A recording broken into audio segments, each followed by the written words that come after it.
पहले पहले education platform पर सभी विद्यार्थियों का स्वागत है। जो भी विद्यार्थी इस चैनल पर नए हैं वो चैनल को पहले सब्सक्राइब करें, लाइक करें और अपने दोस्तों के साथ में भेजें। इसी के साथ में आज आपको बताया जाएगा जो पवन से निर्मित जो इस्लाकृतियां है उनके बारे में। जो पवन से निर्मित जो इस्लाकृतियां है उनमें जो पवन से निर्मित पवन के द्वारा जो अपवर्तन की जो क्रिया होती है उनसे बनने वाली जो शिलाकृतियां है उनके बारे में अलग से बताया जाएगा। फिर बाद में जो पवन के निक्षेपण से जो बनने वाली शिलाकृतियां है उनके बारे में बताया जाएगा। उसके बाद में बताया जाएगा मरुस्थलीय भागों में नदियों द्वारा निर्मित जो शिलाकृतियां है उनके बारे में, यानी कि जो पवनों के माध्यम से है वो जो बनने वाली जो शिलाकृतियां है उनके बारे में आपको लोगों को विशेष बताया जाएगा।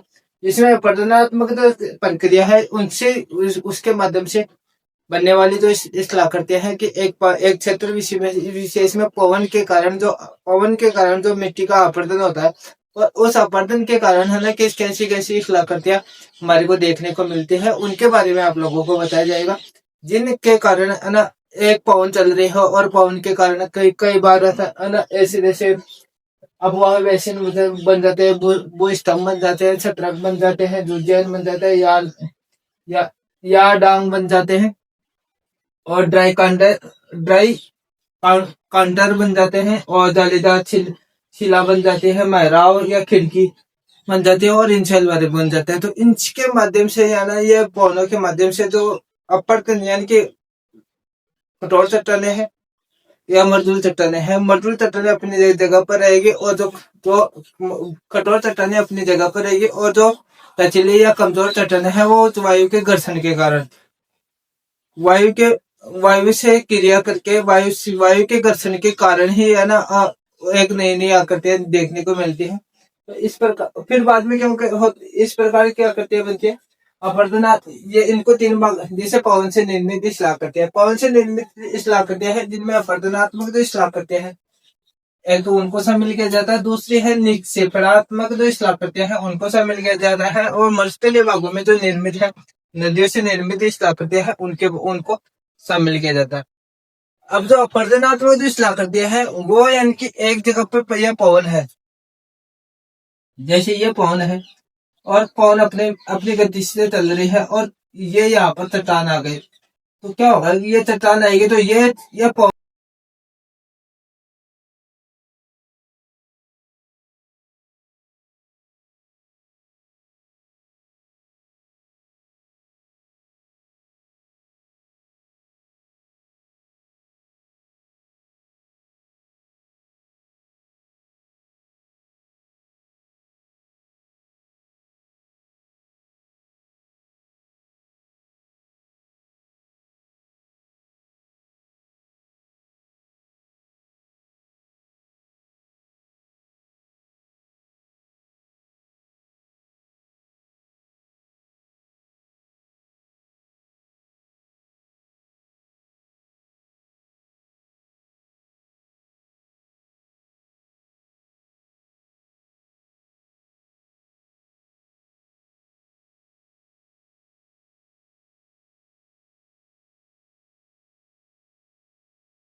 अपरदनात्मक जो स्थलाकृति है उसमें है दूसरी स्थलाकृति है भूस्तंभ बनने वाली जो स्थलाकृति। अब भूस्तंभ में क्या होता है कि जो मरुस्थलीय भाग है, मरुस्थलीय भागों में जब नरम चट्टानों के ऊपर जब कठोर चट्टानों का आवरण पाया जाता है, नरम चट्टानों का आवरण अपरदन अधिक होता है, नरम चट्टानों का जो अपरदन है वो अधिक होगा और जो कठोर चट्टानें हैं उनका अपरदन कम होता है। तब नरम चट्टानें घिसकर स्तंभ की भांति हो जाती है और ऊपर कठोर चट्टानों की टोपी नुमा आकृति पाई जाती है। इस प्रकार की जो आकृति पाई जाती है उसे यह जो आकृति पाई होती है वो भूस्तंभ के नाम से जानी जाती है। इसमें क्या होता है,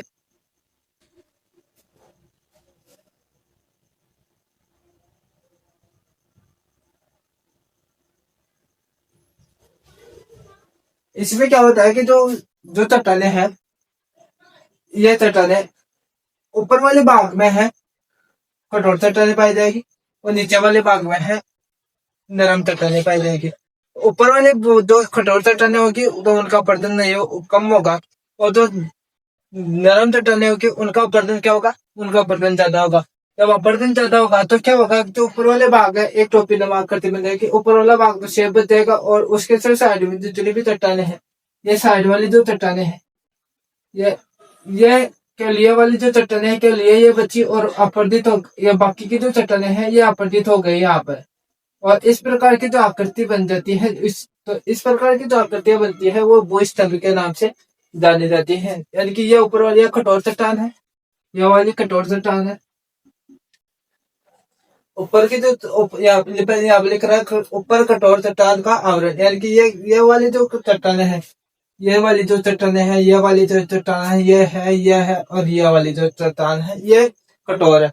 और कठोर चट्टान का अपरदन कम होगा और जो नीचे वाली जो चट्टान है वो नरम चट्टान है तो इनका अपरदन अधिक होगा। तो क्या होगा कि ये जो बाकी की सारी की जो चारों तरफ की चट्टानें है वो प्रतीत हो जाती है और जो कठोर भाग है वो एक स्तंभ के रूप में देखने को मिलता है। कई जगह देखा ऐसी संरचना है जो मरुस्थलीय क्षेत्र है वहां पर देखने को मिलते है कि जो नरम चट्टान है वो अपरदित होकर चली जाती है और कठोर चट्टानें है वो एक टोपी नुमा आकृति बन जाती है। तो ये टोपी नुमा आकृति इस प्रकार से देखने को मिलती है। तो इस प्रकार से जो आकृतियां बनती है उनको भूस्तंभ के नाम से जाना जाता है। एक बार ये उतार लो।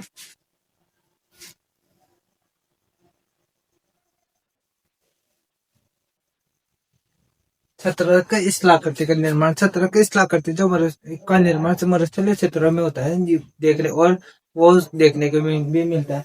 इसमें क्या होता है कि जो बारीक कण होते हैं वो ये एक जो कठोर चट्टान होती है, कठोर चट्टान के में होती है तो जो बारीक कण होंगे वो जो वायु के साथ हमेशा जो कणों को उड़ने का जो तरीका है, जो धूल के कणों के जो उड़ने का तरीका है, ऊपर की तरफ बारीक कण उड़ेंगे और नीचे की तरफ है वो मोटे मोटे कण उड़ेंगे। तो जो बारीक कण उड़ते हैं तो ऊपर की तरफ है वो कटाव कम कर पाते हैं, रेत के बारीक कणों के द्वारा चट्टान के इस भाग का अपरदन कम होता है। यानी कि ये ऊपर वाला भाग है, ये कठोर चट्टान है, तो इस कठोर चट्टान का जो ऊपर वाला भाग है तो वहां पर ऊपर वाले भाग पर क्या होगा, जो बारीक बारीक कण होंगे वो ऊपर उड़ेंगे, तो ऊपर होंगे वो उड़ेंगे ये, तो इस वाले भाग पर जब बारीक कणों को प्रभाव होगा वो कम देखने को, क्योंकि वो बारीक कणों के जो के अंदर जो शक्ति होती है वो कम होगी तो उसके कारण को जो अपरदन होगा वो कम देखने को मिलेगा। लेकिन जो नीचे वाले जो भाग है, नीचे वाला जो भाग है वहां पर अपरदन क्या होगा, वहां पर अपरदन ज्यादा देखने को मिलेगा। वो इसलिए देखने को मिलेगा कि इस नीचे वाले भाग पर क्या होता है कि जो मोटे मोटे कण होते हैं मिट्टी के साथ में, मिट्टी के कण है वो मोटे मोटे होंगे जो नीचे की तरफ गमन करेंगे और तो वायु के साथ में वो क्रिया करते हुए तो नीचे के वाले भाग है तो वहां पर सबसे ज्यादा कटाव करेंगे, तो इस वाले भाग में सबसे ज्यादा कटाव देखने को मिलते हैं। तो इस प्रकार से जो एक आकृति बनती है, यानी कि कठोर चट्टाने हैं, कठोर चट्टानों के जो बारीक कण तो ऊपर वाले भाग को तो ऊपर वाला भाग तो ऐसे गोल ऐसे स्वरूप के आकृति का होगा और नीचे वाले भाग में ऊपर वाले भाग में तो कटाव कम होगा और नीचे वाले भाग में कटाव ज्यादा होता है। ये ज्यादा जो कटाव होगा तो इसके कारण तो एक स्तंभ सा बन जाएगा। तो इस प्रकार की जो आकृति बनती है वह एक छत्रशिला, यानी कि एक जो छतरी जैसे हम अम्ब्रेला अम्ब्रेला टाइप होती है, यानी कि जैसे हम बारिश के दिनों में आप छाता खोलते हैं तो छाता क्या होगा कि ऊपर वाला जो भाग होगा वो थोड़ा दिखाई देगा आपको, और जो नीचे वाला भाग है जो डंडा सा है तो उसको हम पकड़े हुए होते हैं, तो ऐसा होता है। और आप लोगों ने बारिश के दिनों में वो भी देखा होगा मशरूम। मशरूम में ना एक जिसको हम हमारी जो भाषा है जिसको हम मूंगा बोलते हैं, तो वो भी उसकी भी आकृति ऐसे देखने को मिलती है कि नीचे वाले एक डंठल के ऊपर है ना एक छतरी सी बड़ी सी छतरी है वो खड़ी हुई होती है। ऐसी आकृति जो देखने को मिलती है उसको छत्रशिला या मशरूम आकार की शिला देखने को मिलती है। अब बात आती है कि ये जो, अब यहाँ पर एक बार इसको एक बार और देख लो, छत्रशिला या गारा भी बोला जाता है। मरुस्थलीय भागों में जब पवने प्रवाहित होती है, यानी कि मरुस्थलीय पवनों के द्वारा शिलाकृतियां बनती है, अपरदन के कारण जो शिलाकृतियां बनती है वो बात और उन्हीं की बात हो रही है। जब जब पवने प्रवाहित होती है तब रेत के कण अपेक्षाकृत बड़े कण सतह के निकट, यानी कि ये सतह है तो रेत के बड़े कण इधर इस पोर्शन में होंगे, सतह के निकट प्रवाहित होते हैं। और जब छोटे कण अपेक्षाकृत ऊंचाई पर प्रवाहित होते हैं, यानी कि जो बड़े कण तो इधर रहेंगे और छोटे कण इधर रहेंगे, ऊंचाई की ओर प्रवाहित होते हैं। इस और सतह के निकटवर्ती मोटे कण या बड़े कण चट्टानों का अपरदन अधिक और अपेक्षाकृत ऊंचे प्रवाहित होने वाली बारीक कण चट्टानों का अपरदन कम करते हैं, यानी कि ये जो मोटे कण है वो अपरदन जो चट्टानों का है अपरदन ज्यादा करेंगे, और ये जो बारीक कण होंगे जो यहाँ पर जो बारीक बारीक कण है वो चट्टानों का अपरदन कम कर पाएंगे, और यहाँ पर मोटे मोटे कण होंगे तो वो चट्टानों का अपरदन क्या करेंगे, ज्यादा करेंगे। यहाँ पर ज्यादा होगा और यहाँ पर इस वाले भाग में है कम होगा, अपरदन कम होगा, यहाँ पर ज्यादा होगा और यहाँ पर कम होगा। तो इस प्रकार से तो क्या होता है, जो एक इस आकृति का निर्माण होता है जो मशरूम नुमा आकृति होती है, तो इससे चट्टाने मशरूम नुमा आकृति में बदल जाती है, जिसे हम क्या बोलते हैं, छत्रशिला के नाम से। अब ये है सारा मरुस्थल में छत्रशिला को गारा के नाम से भी जाना जाता है, लेकिन जो सारा मरुस्थल है उसमें तो मरुस्थल भाग में तो बनने वाली जो छत्रशिला आकृति है या मशरूम नुमा आकृति बनती है तो उसको गारा के नाम से भी जाना जाता है। तो ये डायग्राम आप लोग उतारो।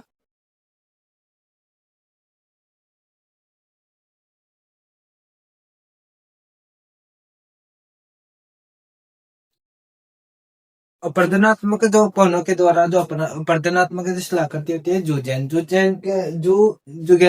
के बारे में बताया जाता है कि पहले एक कठोर चट्टान होती है और कठोर चट्टाने और जो नरम चट्टान है वो दोनों चट्टाने पाई जाती है। तो कठोर चट्टाने और नरम चट्टान की क्या होता है कि इन चट्टानों के ऊपर वाले भाग से होकर गुजरेगी। तो जो नरम चट्टान कठोर चट्टान है वो अपने जगह पर ही स्थिर रह जाएगी, और जो नरम चट्टाने हैं तो ये जो नरम चट्टाने हैं ये नरम चट्टाने इनका अपरदन होता इस क्षेत्र में अपरदन होता जाएगा और धीरे धीरे अपरदन होगा तो ये एक आकृति बन जाएगी जो एक उल्टे दवात आकृति बन जाती है। जो कठोर चट्टाने तो अशेष रह जाते हैं और जो नरम चट्टाने हैं वो अपरदित होते चली जाती है। मरुस्थलीय अब यहाँ पर पढ़ते हैं जुगैन के बारे में। जुगैन मरुस्थलीय जो भागों में जब कठोर और नरम चट्टाने अपने चट्टान क्षैतिज रूप में पाई जाती है तब नरम चट्टानों का अपरदन अधिक होता है और कठोर चट्टानों का अपरदन कम होगा। तो ये कठोर चट्टानों का अपरदन है, इनका अपरदन नहीं हुआ, इनका अपरदन नहीं हुआ, इसका अपरदन नहीं हुआ, इसका अपरदन नहीं हुआ, और जो नरम चट्टान है इनका अपरदन हो गया। तब इन अपरदन की इसी अपरदन की क्रिया के कारण इस अपरदन की क्रिया से उल्टी दवात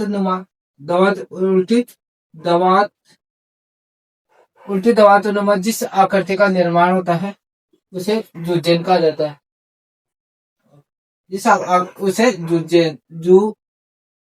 गेंद कहा जाता है, उसे जो गेंद कहा जाता है। यानी कि ये जो गेंद क्या करती है, उल्टी दुआरनुमा आकृति बन जाती है। जो कठोर चट्टानें शेष रह जाती है और जो नरम चट्टानें हैं वो अपठित हो जाती है, तो उस उल्टी दुआरनुमा आकृति भी बोलते हैं इसको। तो इस प्रकार की आकृति का निर्माण होता है। दूसरी आकृति है याडांग। याडांग आकृति में क्या होता है कि जो कठोर चट्टानें हैं और मर्दुल चट्टानें हैं वो समानांतर रहती है। कठोर चट्टानें हैं और मरुस्थलीय क्षेत्र में क्या होगी, कठोर चट्टानें और कठोर चट्टानें और नरम चट्टानें। तो ये चट्टानें ऐसी रहेगी, एक कठोर चट्टानें और बीच वाले भाग में नरम चट्टानें। जब ये कठोर चट्टानों के से और नरम चट्टानों के ऊपर से हवा गुजरेगी, तो गुजरती है तो क्या होता है कि जो कठोर चट्टानें तो अपने कठोर चट्टानों का तो अपरदन कम होगा और जो नरम चट्टानें हैं उनका अपरदन ज्यादा होगा। तो कठोर चट्टानें अपने अपने भाग पर स्थिर रह जाएगी और जो नरम चट्टानें होगी वो अपरदित हो जाएगी। तो इस प्रकार की जो आकृतियां बनती है वो नाली नुमा आकृति बनती है। जैसे ऐसा लगता है कि किसी ने है ना, प्रकृति ने तो है ना एक नालियों की बहुत बड़ी बड़ी नालियां बना रखी। तो एक कठोर चट्टान होगी, फिर बाद में नरम चट्टान होगी, फिर कठोर चट्टान होगी, फिर नरम चट्टान होगी। तो इस प्रकार से जो आकृतियां बनती है वो यार्डान के नाम से जानी जाती है। ये चट्टाने हैं, ये कठोर चट्टाने हैं और ये नरम चट्टाने हैं।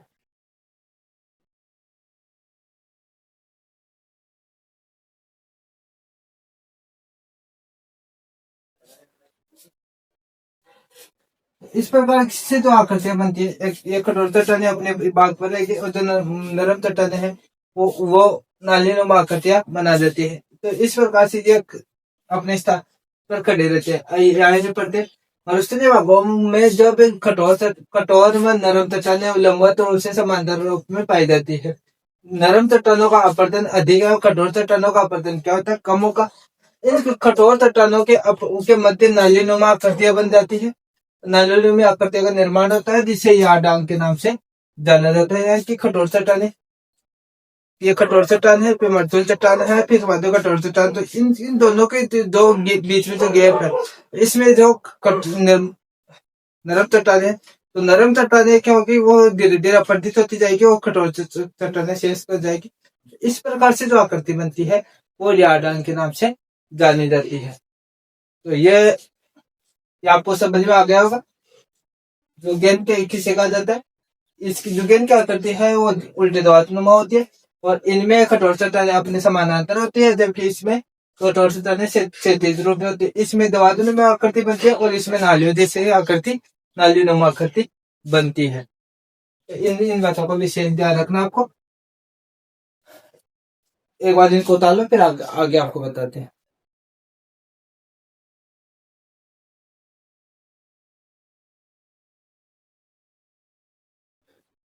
ड्राई काइंटर में क्या होता है कि जो मिट्टी के बड़े बड़े छोटे छोटे कण होते हैं, जो छोटे छोटे टुकड़े होते हैं, जिसमें जिसमें क्या होता है कि ये ड्राई काइंटर के बारे में बताया जाता है आप लोगों को। ड्राई काइंटर मरुस्थलीय जो भाग है, मरुस्थलीय भाग में पाए जाने वाले छोटे छोटे चट्टानी टुकड़े वायु द्वारा अपरदन की क्रिया से घिस जाते हैं। यानी कि छोटे टुकड़े और वो वायु के अपरदन की क्रिया के माध्यम से घिस जाएंगे और इन खतरों के किनारे नुकीले न होकर, क्योंकि अगर वायु द्वारा घिसेंगे तो कई पत्थर आता है नुकीले हो जाते हैं। लेकिन ये इन पत्थरों की विशेषता ये होती है कि नुकीले नहीं होकर गोल हो जाते हैं। ऐसे पत्थरों को बोल्डर कहा जाता है। 3 फलक वाले जो बोल्डर होते हैं उनको ड्राई काइंटर कहा जाता है और 8 फलक वाले जो बोल्डर होते हैं उनको बोल्डर वेल्टी फैक्ट के नाम से जाना जाता है। यानी कि इसमें 3 फलक वाले जो होते हैं और 8 फलक वाले होते हैं। 3 फलक वाले को तो ड्राई काइंटर कहा जाता है और 8 फलक वाले को होता है वेल्टी फैक्ट बोल्डर कहा जाता है। यानी कि वेल्टी फैक्ट बोल्डर कहा जाएगा 8 फलक वाले को। 3 फलक वाले को ड्राई काइंटर कहा जाएगा। इसके आकृति क्या होती है कि जो हवा के साथ में ये जो कण होते हैं, जो टुकड़े होते हैं, छोटे छोटे छोटे छोटे टुकड़े होंगे, है ना, मिट्टी के कण, मरुस्थलीय क्षेत्र में। तो मिट्टी के कण के जो छोटे छोटे टुकड़े होंगे तो वो घिस जाएंगे हवा के कारण, और उनकी जो जो किनारे होंगे वो किनारे गोल होंगे। तो ऐसे इस प्रकार की जो आकृति बनती है, इस प्रकार की जो आकृति बनती है उनको ड्राइकर कांटर के नाम से जाना है, बोल्डर कहा जाता है। तो जिसमें 3 फलक वाले होते हैं उसको ड्राई कंटर कहा जाता है, और 8 फलक वाले होते हैं उनको वेंटी प्रैक्टिस बोल्डर के नाम से जाना जाता है। उसके बाद में एक जो इस्लाकती और बनती है अपरदन के माध्यम से जालीदार इस्लाकती। जालीदार इस्लाकती में क्या होता है कि एक जो कठोर चट्टान होते हैं उसके बीच बीच में क्या होती है, जो नरम चट्टाने भी पाई जाती है। कठोर चट्टान के अंदर बीच बीच में नरम चट्टाने पाई जाती है। तो वो हवा की घर्षण के कारण क्या होती है कि जो कठोर चट्टान तो अपने स्थान पर स्थिर रहती है, लेकिन जो नरम चट्टाने होती है वो नरम चट्टाने धीरे धीरे वायु के प्रहार के कारण उनके अंदर छिद्र पर हो जाते हैं। तो जब छिद्र, जो एक बड़ी चट्टान होगी तो बड़ी चट्टान रह जाएगी, तो नरम चट्टाने उसकी घिसके और अपरदित हो जाएगी। लेकिन जो बड़ी जो कठोर चट्टान है उनके बीच में जो मोटे जो नरम चट्टाने हैं तो उनके बीच में छिद्र बन जाते हैं। तो ऐसे लगता है कि जैसे वो एक जालीनुमा आकृति बन जाती है। आइए देखते हैं मरुस्थलीय भागों में जब कठोर चट्टानों के मध्य कुछ नरम क्षेत्र पाए जाते हैं, नरम चट्टाने पाई जाती है, और इन नरम क्षेत्रों का अपरदन अपेक्षाकृत तीव्र गति से होता है, और कठोर चट्टानों के मध्य छोटे छोटे छिद्र बन जाते हैं। इस प्रकार के छिद्रों से युक्त चट्टानों को जालीदार शिला कहा जाता है। कि एक ये शिला है, और ये तो हो गई नरम चट्टान, है ना, ये कठोर चट्टाने।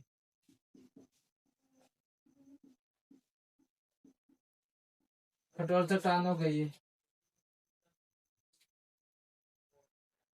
ये हो गई नरम चट्टान।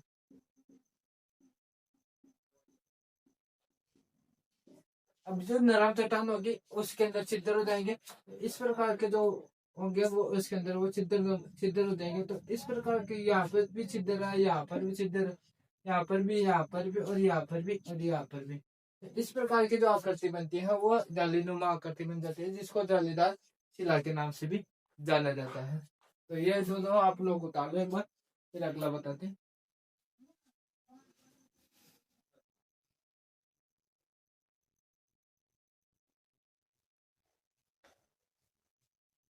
मेहराब या खिड़की। मेहराब या खिड़की में क्या होता है कि जो एक जो कठोर चट्टाने होती है, फिर उनके बीच में नरम चट्टाने होती है। तो कठोर चट्टाने तो अपनी जगह पर स्थिर रहती है, लेकिन जो नरम चट्टाने हैं वो धीरे धीरे धीरे धीरे अपरदित होकर वो संपूर्ण अपरदित हो जाती है। तो एक दरवाजे नुमा आकृति बन जाती है, जिसको हम मेहराब भी बोल सकते हैं, या खिड़की नुमा आकृति बन जाती है। जैसे ऐसी आकृति बनती है, ऐसी आकृति में क्या होता है कि जो कठोर चट्टाने होती है वो अपनी जगह पर स्थिर रहेगी, लेकिन इसके बीच वाली और साइड वाली जो चट्टाने हैं, जो नरम चट्टाने रहेगी, तो वो चट्टाने धीरे धीरे खिसक जाएगी, या वो चट्टाने धीरे धीरे अपरदित हो जाएगी वायु के द्वारा। तो इस प्रकार से जो ये ऐसी आकृति बन जाती है, तो वो आकृति बनेगी मेहराब आकृति। इसमें देखो एक बार, मेहराब जब जालीदार शिला आपने देखा है कि जो जिसमें बीच बीच में कठोर चट्टाने, बीच बीच में नरम चट्टान होगी, और चारों तरफ कठोर चट्टान। तो जालीदार शिला में छिद्रों का आकार निरंतर पवन के अपरदन द्वारा बड़ा होता जाता है। तो उसमें क्या होगा, जैसे ये अलग अलग ऐसी आकृति है, ऐसी छोटी छोटी आकृति, यहाँ पे एक ऐसी आकृति है, फिर यहाँ पर एक ऐसी आकृति। तो ये छिद्र तो धीरे धीरे बड़े होंगे, और जब बड़े होंगे तो तब उनके छिद्रों के आपस में मिलने से खिड़की का निर्माण होगा, और निर्माण होता है, और खिड़की के चारों ओर का चट्टान का आवरण मेहराब कहलाता है, यानी कि ये खिड़की है।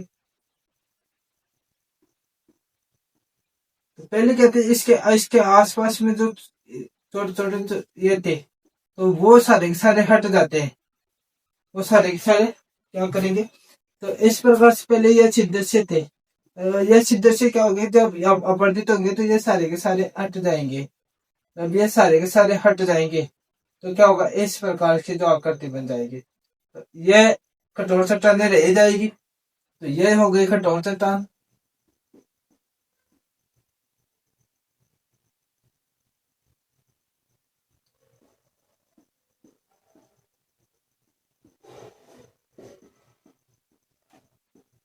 कठोर चट्टान। और ये फिर बाद में जो नरम चट्टान है वो अपरदित हो जाएगी। अब नरम चट्टान हो जाएगी तो क्या हो जाएगी, खिड़की का निर्माण हो जाता है। और खिड़की का जो निर्माण होगा तो ये वो जो वाली आकृति होगी उसको है ना मेहराब कहा जाता है। मेहराब या खिड़की। तो ये मेहराब वाली आकृति देखिए, और बीच में एक वो खाली सी जगह रह जाएगी तो खिड़की का काम करेगा। और ये वाला जो ये एक दरवाजे का, इस प्रकार से जो दरवाजे का यानी कि चारों तरफ के अंदर वाला जो पोर्शन है उसके अंदर जो नरम चट्टान थे वो सारे के सारे गायब हो जाते हैं या हवा के माध्यम से अपरदित हो जाते हैं। फिर अगली तो इंग्लिश ला करती है इंस्टेलबर्ग।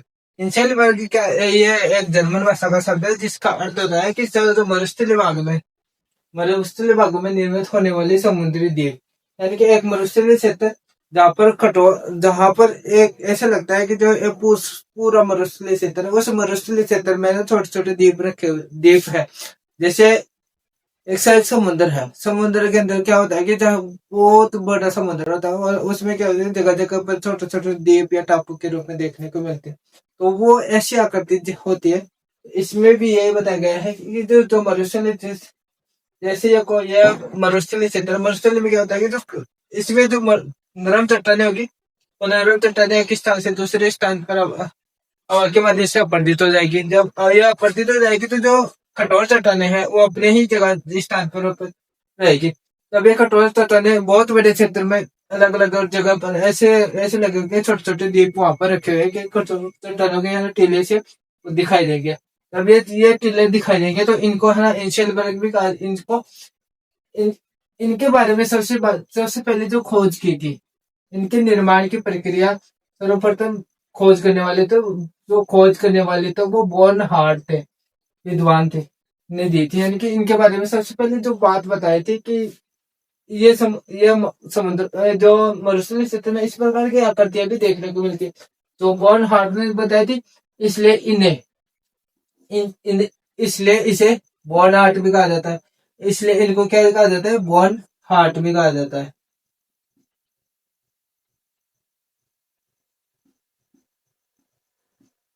इसलिए इनको बॉर्न हार्ट भी कहा जाता है, यानी कि इनको बॉर्न हार्ट के नाम से जाना जाता है। यानी कि एक जो बॉल यानी कि छोटा दिल, बॉर्न हार्ट यानी कि छोटा दिल के जो समुद्री तो मरुस्थलीय क्षेत्र के अंदर एक छोटा दिल के रूप में वो स्थित है।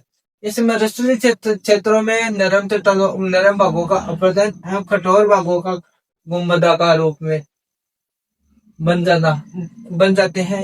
यानी कि जो ये नरम भाग होगा वो अपरदित हो जाएगा, जो और जो कठोर भाग है वो गुंबदाकार रूप में देखने को मिलेगा। तो इस प्रकार से जो गुंबदाकार जो द्वीप के गुंबद नुमा द्वीप के आकार में बन जाते हैं तो इन्हें इंशेलबर्ग कहा जाता है। तो इनको इंशेलबर्ग भी कहा जाएगा। इन चट्टानों को पेडेस्टल चट्टान भी कहा जाता है। यानी कि ये जो चट्टाने हैं जो मरुस्थलीय भाग में कठोर चट्टाने पाई जाती है और जो चारों तरह से अपरदित हो जाता है, लेकिन फिर गुंबदनुमा आकृति जो बनी हुई होती है, और इनको बॉर्न हार्ट भी कहा जाता है। ये विद्वान थे, इन्हीं की वजह से इनको बॉर्न हार्ट नामक विद्वान थे। इन्हीं की वजह से इन चट्टानों को की पहचान की गई, और जब पहचान की गई तो इन्हीं का नाम दे दिया गया, बॉर्न हार्ट नाम इनका दे दिया गया। अब बात आती है कि ये इंशेलबर्ग ने कौन सी भाषा का शब्द है। इंशेलबर्ग है जर्मन भाषा का शब्द है जिसका अर्थ होता है समुद्री, जो मरुस्थलीय भागों में निर्मित होने वाले समुद्री द्वीप से है। यानी कि जिस प्रकार से समुद्र में जो द्वीप दिखाई देते हैं वैसे ही मरुस्थलीय क्षेत्र में भी द्वीप दिखाई देते हैं, उनको ही इंशेलबर्ग कहा जाता है जर्मन भाषा के शब्द में। फिर अब बात आती है, ये हो गया इनकी आकृति गुंबदनुमा होती है, यह आपको विशेष ध्यान रखना है। और यह जो मरुस्थलीय भाग होगा उसमें गुम्मदनुमा आकृति होगी, यानी कि एक गुम्मद के ये गुम्मद की तरफ होगा, ये भी गुम्मद की तरह है, ये भी गुम्मद की तरह, इस प्रकार की जो आकृति होगी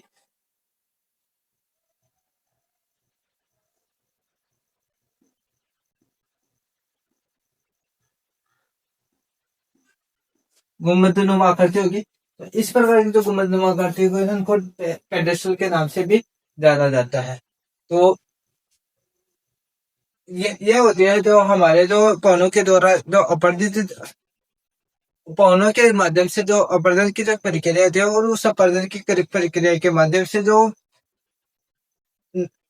बनने वाली वायु से बनने वाली जो हवा से बनने वाली जो स्थलाकृतियां हैं, धरातलीय स्थलाकृतियां हैं, उनके बारे में बताया गया आपको। अब आपको अगली क्लास में बताया जाएगी कि पौनों के द्वारा जो निक्षेपण से बनने वाली स्थलाकृतियां हैं वो कौन कौन सी है, किस प्रकार से बनती है, उनके बारे में आपको अगली क्लास में बताया जाएगा। ये वीडियो आपको कैसा लगा?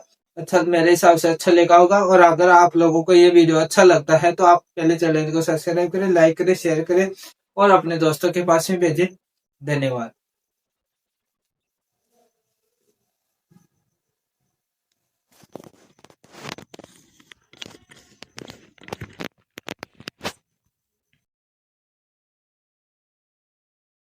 हेलो दोस्तों, कैसे हो? जो भी विद्यार्थी इस चैनल को देखने वाले हैं और जो नए जुड़े हैं वो विद्यार्थी पहले चैनल को सब्सक्राइब करें, लाइक करें, शेयर करें। इसी के साथ में आज आपको बताया जाएगा जो पौनों के द्वारा जो निर्मित जो स्थलाकृतियां हैं उनके बारे में। जो अपरदन से जो निर्मित है स्थलाकृतियां उनके बारे में आप लोगों को बताया जा चुका था। तो इसके बाद में आप लोगों को बताया जाता है जो निक्षेपणात्मक जो स्थलाकृतियां है कि अपरदन के द्वारा जो स्थलाकृतियां बनती है उनके बारे में पहले पिछली क्लास में आपको बता दिया गया है। अब आपको बताया जाएगा जो निक्षेपणात्मक जो स्थलाकृतियां है वो कि जो पवनों के जो जो पवन के माध्यम से पवन के माध्यम से एक स्थान से दूसरे स्थान पर जो स्थलाकृतियां बनती है वो किस प्रकार से बनती है।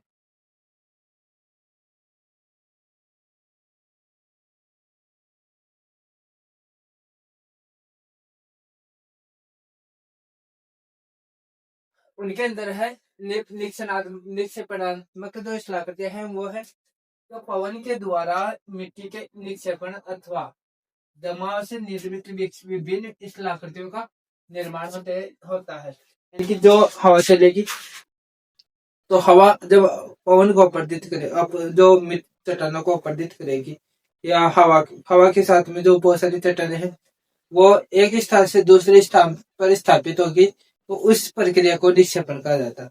अब बात होती है कि जो एक स्थान से दूसरे स्थान पर जो हवा के माध्यम से या वायु के माध्यम से इस जो धूल के कण है, मिट्टी के कण है वो स्थापित हो वहां पर गिर के जो स्थलाकृतियां बनती है उनमें है सबसे मुख्य है लोएस। लोएस यानी निक्षेपण के माध्यम से जो बनने वाली आकृति है लोएस। ये लोएस कहाँ पर मरुस्थलीय भागों में मिट्टी के निक्षेपण अथवा दबाव से जिस तरह मैदानी भाग का निर्माण होता है उसे लोएस का मैदान कहा जाता है। यानी कि पवनों के द्वारा पवनी सबसे ज्यादा प्रभावशाली कहाँ पर होते हैं? जो मरुस्थलीय क्षेत्र होता है वहां पर, क्योंकि वनस्पति युक्त जो क्षेत्र होता है वहां पर पवनी ज्यादा प्रभावी नहीं होती। लेकिन अगर वनस्पति रहित क्षेत्र है तो वहां पर सबसे ज्यादा है पवने वो प्रभावित होगी और प्रभावी होगी और वो अपना विकराल रूप भी दिखाएगी। तो मरुस्थलीय भागों के अंदर तो मिट्टी के निक्षेपण यानी कि मिट्टी अपने साथ में तो वायु अपने साथ में मिट्टी लेके जाएगी और मिट्टी लेके निक्षेप तो एक ही स्थान से दूसरे स्थान पर लेके जाएगी तो जमाव से जिस विस्तृत मैदानी भाग का निर्माण होता है उसे लोएस का मैदान कहा जाता है। अब बात आती है कि लोएस शब्द का अर्थ हुआ। लोएस शब्द फ्रांस राष्ट्र के अल्सास जो प्रांत के लोएस स्थान से लिया गया है।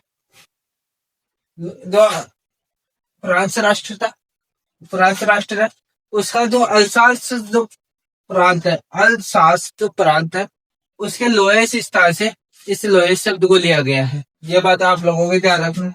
चीन देश के हांगो या पीली नदी, चीन देश में जिसको हांगो नदी भी बोलते और पीली नदी भी बोलते, के मार्ग में मरुस्थलीय क्षेत्र के अंतर्गत लोयस के मैदान का निर्माण करती है। चीन नदी के चीन देश है, इसकी जो हांगो नदी है वो उसके तो मरुस्थलीय क्षेत्र में लोयस के जो मैदान है उनको उनका निर्माण होता है। कि जो मरुस्थलीय क्षेत्र में तो वहां पर भी लोयस का मैदान का निर्माण करके एक स्थान से दूसरे स्थान पर मिट्टी जाएगी और वहां पर मैदानों का जब मैदानी रूप में विकसित हो जाती है। उसके बाद में आता है कि बालू का स्तूप दूसरा है। ये पहला आपका हो गया, ये दूसरा है बालू का स्तूप। बालू का स्तूप में क्या होता है कि बालू के जो बड़े बड़े टीले होंगे वो एक ही स्थान से दूसरे स्थान पर स्थापित हो जाएंगे और एक स्तूप की आकृति का निर्माण यानी कि तो वो बालू एक ही स्थान से दूसरे स्थान पर स्थानांतरित होगी या वो एक ही स्थान से निक्षेपित होकर दूसरे स्थान पर इकट्ठी हो जाएगी या एक ही स्थान से अपवर्तित होकर दूसरे स्थान पर निक्षेपित हो जाती है। तो इस प्रक्रिया के जो बनने वाले जो स्तूप होते हैं उनको बालू का स्तूप के नाम से जाना जाता है।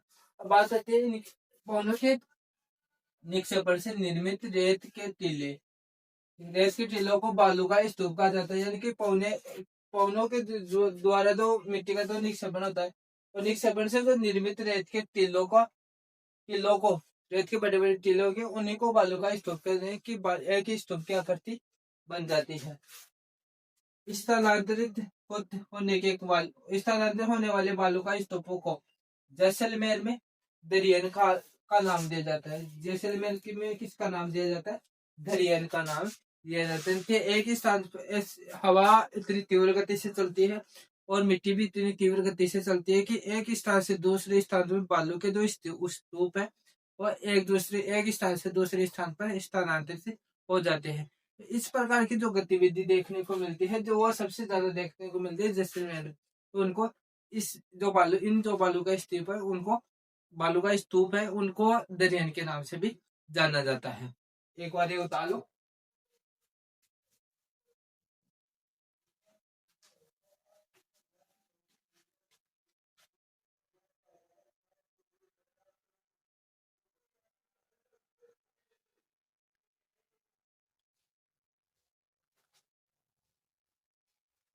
निक्षेपणात्मक जो आकृतियां है उनमें हम दूसरी आकृति पढ़ते हैं बरखान। जो पहले ये तीसरी आकृति है बरखान। बरखान में क्या होता है कि रेत के कणों जो जो पवन है पवन का अपने साथ में रेत के कण लेके जाते हैं। तो जिसमें क्या होता है कि वो एक ऐसी आकृति बन जाती है जिसके अंदर है ना ये रेत की जो पवन की जो दिशा है वो इस तरफ से पवन चलती है या पवने चलती है तो ये इस तरफ से चलेगी। इसमें क्या होता है कि एक ऐसी आकृति का निर्माण हो जाता है जो इसका अंदर वाला भाग है वो अवतल उसका डाल होगा वो अवतल डाल होगा। वो बाहर वाला जो भाग होगा पीछे वाला ये अंदर वाला भाग है और ये बाहर वाला भाग है इसका जो डाल होगा वो उत्तर डाल होगा।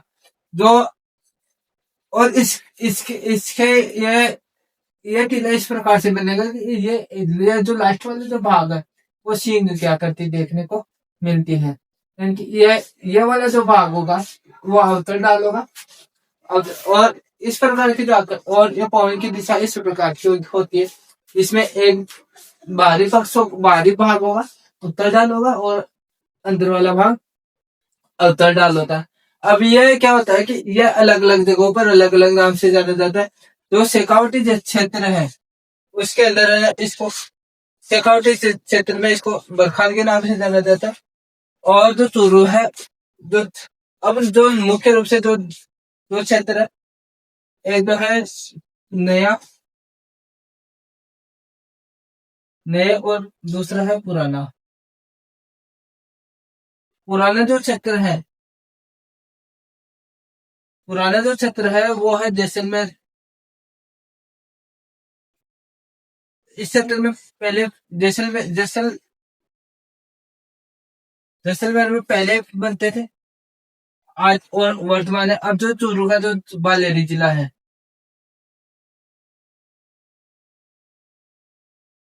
वहां पर इस प्रकार के जो बरखान है वो देखने को मिलते हैं। इनका ये छोटे से लेकर बड़े बड़े आकार तक होते हैं। कई बार देखा होगा कि जो नागौर जो नदी वाले क्षेत्र में हम देखते हैं कि जो नदी वाले जो क्षेत्र है, तो वहां पर जो पवनें चलती है, तो पवनें चलती है तो इस प्रकार की आकृति देखने को मिलती है।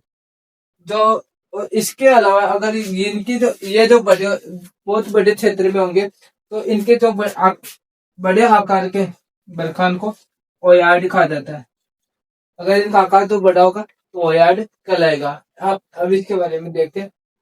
रेत के विशाल टीले जो अर्धचंद्राकार आकृति में है। या आप लोगों को ये अर्धचंद्राकार आकृति दिखाई दे रही है? इसकी आकृति कैसी है? अर्धचंद्राकार।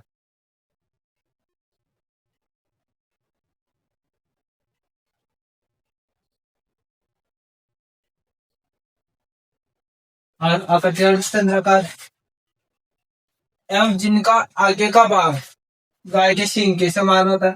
ये सींग के समान आपको दिखाई दे रहा है। इनकी तो जैसे गाय की जो सींग है, तो इस प्रकार से उसकी गाय की जो सींग होती है ऐसे दिखाई दे रहा है। ये दोनों सींग के समान दिखाई दे रहे हैं। दो सींगों के मध्य का ढाल और तो अवतल होगा, यानी कि ये वाला तो ये मध्य का ढाल है, मध्य का ढाल है, मध्य भाग का ढाल है ना, मध्य भाग का ढाल ये है, अवतल है। ये टीले पवन मध्य का भाग अवतल है तथा पवन के प्रवाह की दिशा वाला जो ढाल है वो उत्तल होता है।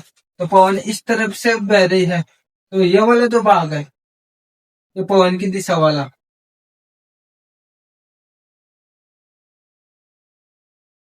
पवन की जो दिशा वाला जो भाग है, तो उसका जो भाग होगा वो ढाल होगा कौन सा?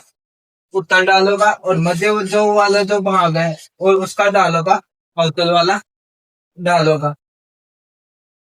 ये टीले पवन के प्रवाह की दिशा के साथ साथ निरंतर गतिशील होते रहते हैं। इन बरखानों की सर्वाधिक प्रधानता शेखावटी क्षेत्र में है। यानी कि जो शेखावटी क्षेत्र है, जैसे चूरू, सीकर, चूरू, झुंझुनू वाला जो क्षेत्र है वो शेखावटी के अंतर्गत आता है। इन क्षेत्रों में सबसे ज्यादा इनकी प्रधानता देखने को मिलती है। ये नए बरखान मुख्य रूप से चूरू जिले के भालेरी गांव में देखने को मिलते हैं। और पुराने बरखान जैसलमेर के में पाए जाते हैं। इनके नए तो कहाँ पर पाए जाएंगे? चूरू जो जिला है उसके जो भालेरी गांव है वहां पर बरखान देखने को मिलते हैं। और पुराने बरखान कहाँ पर देखने को मिलेंगे?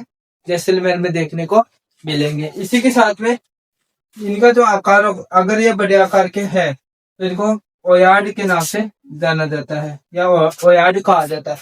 ये छोटे आकार के हैं तो इनको बरखान कहा जाएगा। और अगर इनका आकार बड़ा होगा तो इनको क्या कहा जाएगा? ओयार्ड के नाम से जाना जाएगा। एक बार ये उतार लो।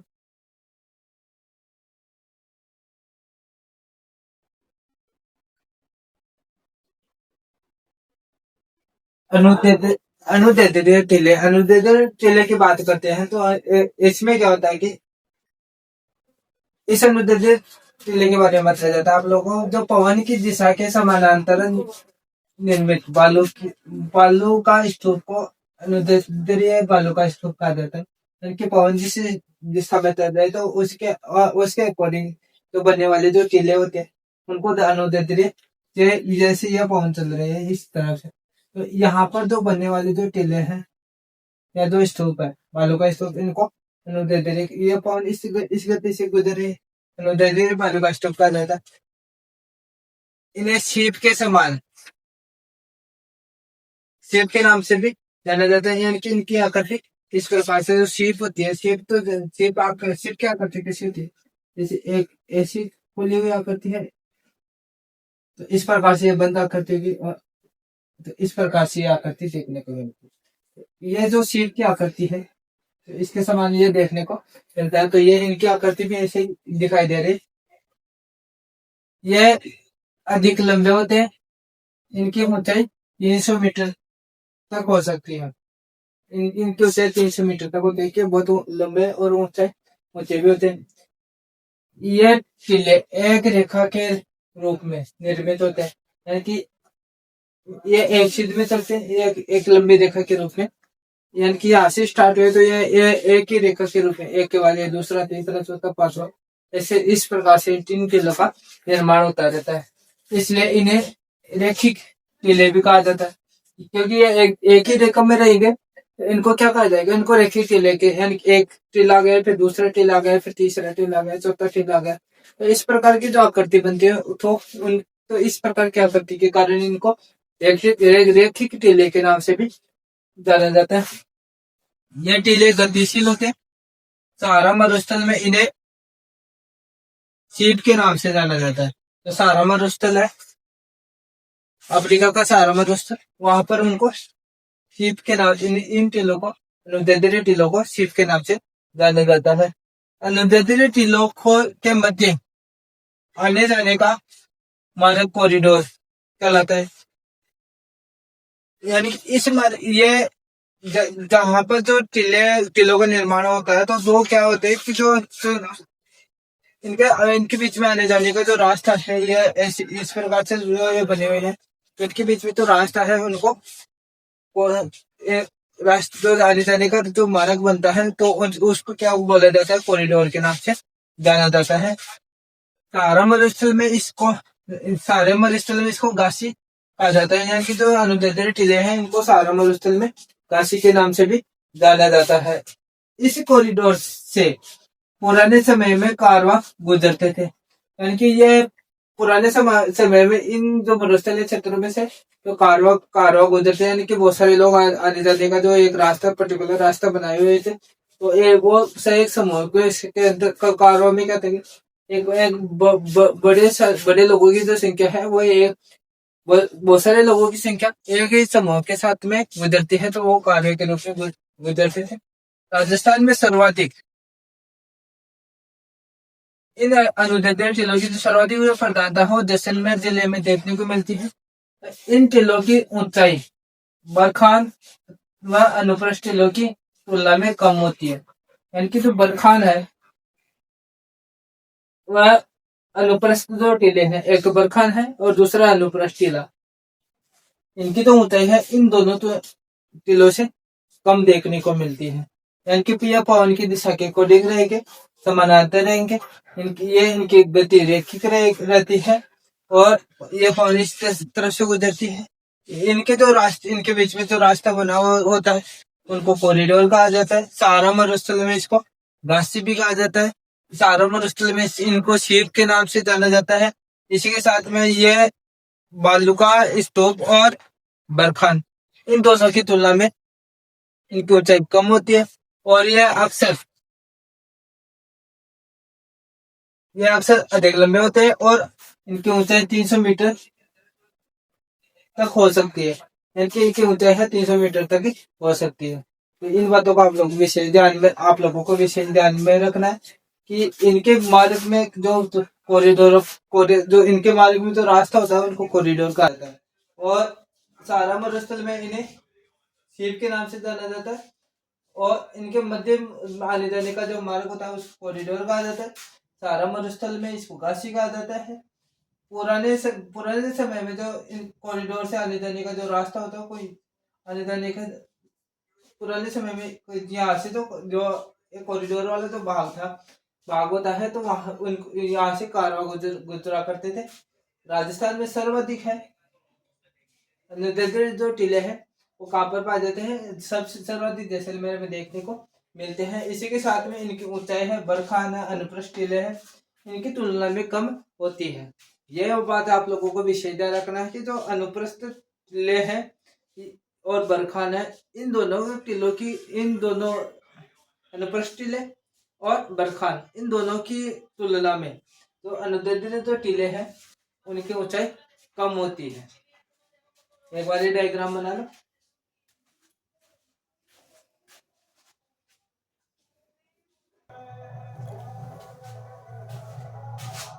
हम बात करते हैं अनुप्रस्थ जो टीला होता है उसके बारे में। अनुप्रस्थ टीला है, ये भी एक बालुका स्तूप का ये जो प्रकार है, या बरखान के कौन द्वारा निर्मित है ना, मरुस्थलीय क्षेत्र में होने वाली जो एक विक्षेपण प्रक्रिया है। इसमें क्या होता है कि जो इसके बारे में हम पढ़ते हैं, पवन के प्रवाह की दिशा के मार्ग में यदि कोई लंबवत बाधा या चट्टान आ जाती है, तब निर्मित होने वाले टीले अनुप्रस्थ टीले कहलाते हैं। ये गतिशील नहीं होते हैं। इन टीलों में राजस्थान में सर्वाधिक प्रधानता वाला बाड़मेर है, बाड़मेर जिला है। ये टीले बरखान की तुलना में कम ऊंचे लेकिन अनुप्रस्थ टीलों की तुलना में अधिक ऊंचे होते हैं। बल्कि बरखान की तुलना में कम ऊंचे होंगे और अनुप्रस्थ टीले हैं उनकी तुलना में अधिक ऊंचे होंगे। बरखान है, अनुदैर्ध्य है, अनुप्रस्थ है। टीलों की एक साथ प्रधानता है। प्रधानता वाला जो जिला है वो जोधपुर है। जोधपुर के साथ में अब जो नया जिला बन गया है फलोदी, वो उस वहां पर भी प्रधानता देखने को मिलती है। इसके साथ वो ओशिया है, वहां पर भी प्रधानता देखने को मिलती है।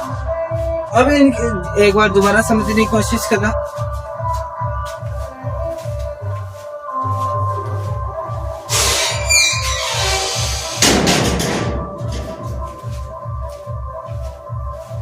एक बार दोबारा समझने की कोशिश करना कि एक तरफ तो ये कोई कठोर चट्टान है या पर्वत है और दूसरी तरफ से यह हवा बहती हुई जा रही है।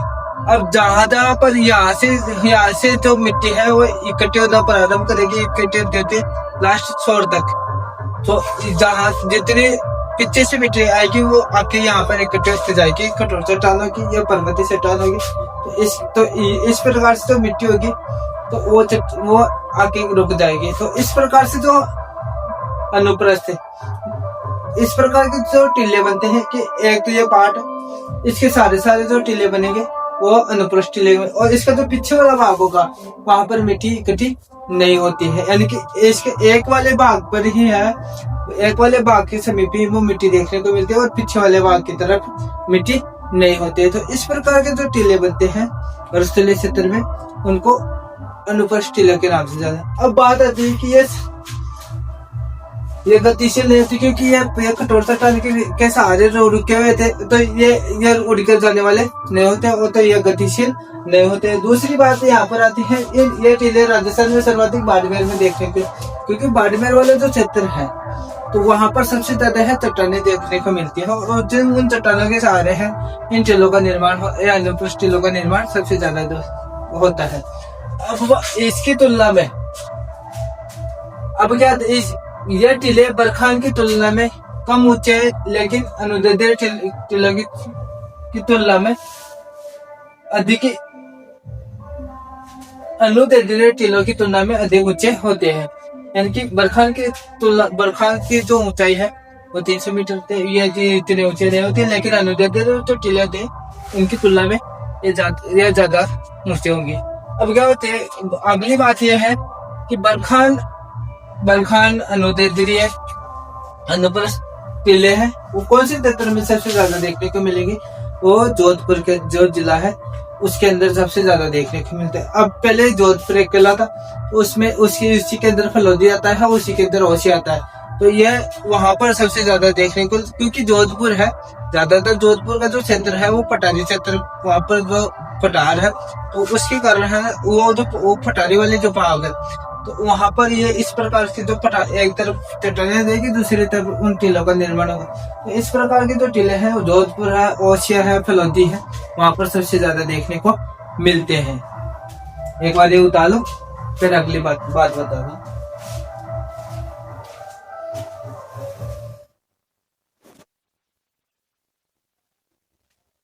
इसके बाद में हम बात करते हैं लूनेट मरुस्थलीय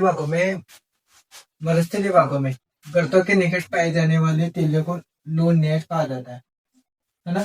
जो मरुस्थलीय भाग होते हैं मरुस्थलीय भागों में जो गर्त होते हैं, गड्ढे होते हैं, उनके निकट पाए जाने वाले जो रेत के टीले होते हैं उनको लूनेट कहा जाता है। अगला है नेम का मरुस्थलीय भागों में पाए जाने वाली जो झाड़ियां हैं, झाड़ियों के पीछे निर्मित होने वाले रेत के टीले, जैसे कोई झाड़ी है और झाड़ी के पीछे जो एक झाड़ी है, झाड़ी के पीछे रेत आएगी और फिर बाद में वो झाड़ी से टकराएगी और उससे जो बनने वाली जो इस्लाह करती है वो नेवका या स्तूप को नेवका के नाम से जाना जाता है। झाड़ी के पीछे निर्मित होने वाली जो रेत के टीले होते हैं, झाड़ी है जैसे आक का पौधा है या कोई बड़ी झाड़ी है, तो उस झाड़ी के पीछे जो रेत के टीले बनते हैं तो उन टीलों को है ना नेवका कहा जाता है। बहल वेक पहल वेक स्तूप है ना, जो मोटी रेत के कण होते हैं वो मोटी रेत के कणों से निर्मित होते हैं बहल वेक स्तूप, यानी कि मोटी रेत के कणों से निर्मित बनने वाले जो स्तूप बनने वाले जो बालू का स्तूपों को है ना बहल बहल बेक के नाम से जाना जाता है। बहल बेक मोटी रेत के जो कणों से युक्त जो बालू का स्तूप होते हैं उनको बहल बेक के नाम से जाना जाता है। यानी कि मोटी रेत होगी और मोटी रेत से जो निर्मित होंगे कण होंगे उनको बहल बेक के नाम से जाना जाता है। अब हम पढ़ते हैं जो मरुस्थलीय भागों में जो मरुस्थलीय भागों में नदियां व जल से निर्मित शिलाकृतियां। अब क्या होता है कि जल से निर्मित जो शिलाकृतियां हैं उनमें है जैसे ये संरचना बनी हुई है। अब इसमें क्या है कि ये पर्वतीय क्षेत्र है, ये पर्वतीय क्षेत्र, दोनों तरफ पर्वतीय क्षेत्र है, यानी कि कोई ये जो मरुस्थलीय भाग है उसके दोनों तरफ पर्वतीय क्षेत्र है। तो पर्वतीय क्षेत्र है तो इसके इन पर्वतीय क्षेत्रों से अपरदित होंगी जो जल के द्वारा। तो जो पर्वतीय क्षेत्र से क्या होगा कि जो जल के द्वारा मिट्टी है का छोटे मोटे कंकड़ पत्थर है वो अपरदित होंगे। जो अपरदित होंगे तो एक ही ढलान वाली स्थिति बनेगी, यानी कि न तो ज्यादा तीव्र ढलान होगा और न ज्यादा कम ढलान होगा, या नॉर्मल सी सामान्य तो ये ढलान वाली स्थिति बनेगी जिनको बजादा कहा जाएगा। इसके बाद में जो छोटे छोटे है ना खड्डे होंगे या छोटे छोटे जो समतल शिलाकृतियां होंगी, चट्टानी भाग में है छोटे छोटे शिलाकृतियां होंगी, जो गड्ढे होंगे उनको पेडिमेंट कहा जाता है। पेडिमेंट गर्त है, जो गड्ढे होंगे ना उनको तो पेडिमेंट गर्त कहा जाएगा, क्योंकि ये भी शिलाकृति भाग है। और इससे जो एक समतल वाला भाग बनता है उनको पेडिमेंट कहा जाएगा।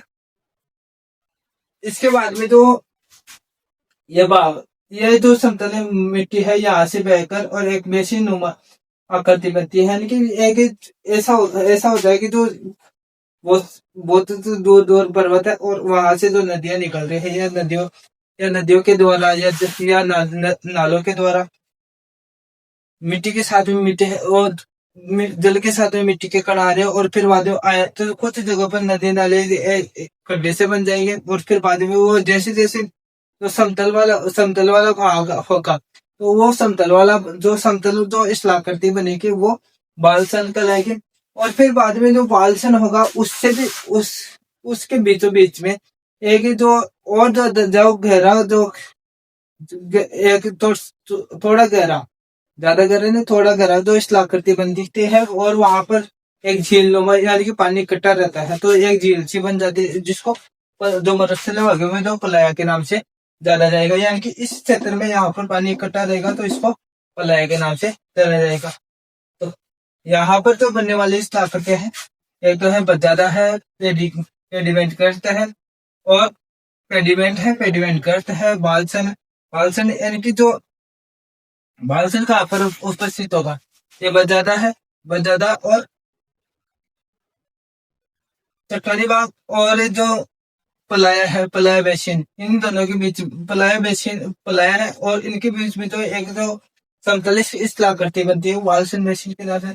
अब बजादा क्या है, बजादा पर्वतीय चट्टान और बालसन बेसिन के बीच में तो एक ही शिलाकृतियों का निर्माण होता है कि न तो समतल है पूर्ण रूप से और न पूर्ण रूप से चट्टानी है।